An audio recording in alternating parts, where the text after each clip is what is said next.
du livre de l'Apocalypse au chapitre 12, versets 1 à 17. Nous allons aujourd'hui contempler la vision de l'affrontement entre la femme et le dragon.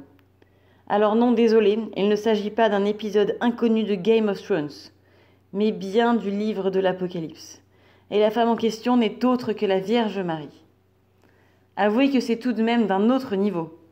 Nous n'avons pas affaire à une sordide histoire de lutte politique sur fond d'intrigues familiales douteuses, mais nous assistons plutôt à la défaite du serpent des origines face au génial plan divin de rédemption.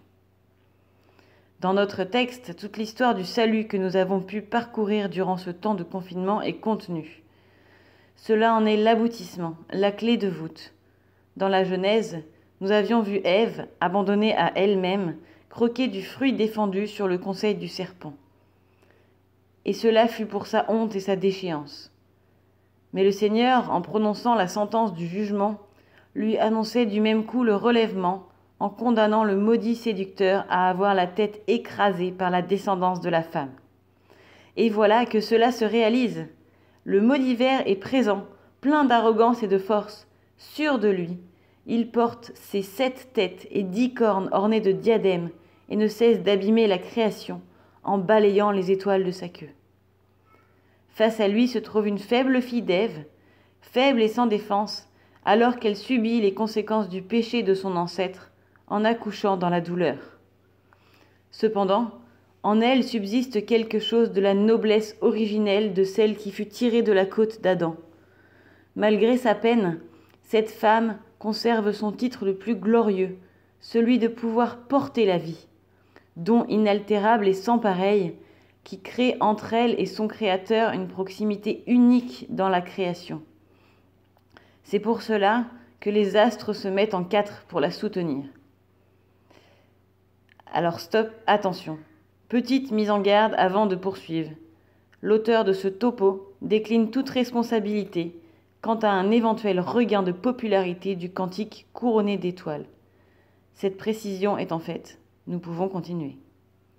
Mais oui, bien sûr, vous l'aurez compris. Si la répugnante bête attend avec impatience de dévorer cet enfant qui doit venir, c'est parce qu'elle craint de se trouver en face de cette descendance annoncée dont le destin est de lui écraser la tête. Enfin, les têtes, en l'occurrence. Mais l'accusateur de nos frères est rejeté, ainsi que le proclame la voix forte dans le ciel. C'en est fini de sa tyrannie. Chaque être humain, à l'exemple de la nouvelle Ève, Marie, peut désormais choisir de combattre le dragon afin de l'anéantir en lui avec l'aide de Dieu et de ses anges. Le Seigneur nous promet de nous soutenir dans le combat, de nous donner l'eau qui purifie et les ailes du grand aigle afin d'engloutir en nous ce qui est du péché et de nous permettre de nous envoler vers le bon. Cette femme revêtue du soleil, c'est tout d'abord la Vierge Marie, mais également à travers elle, l'Église. Le serpent continuera toujours d'essayer de reprendre pied en poursuivant les descendants de la femme, c'est-à-dire chacun d'entre nous. Mais nous savons que nous sommes déjà vainqueurs. Nous vous invitons à relire ce texte et à prier avec.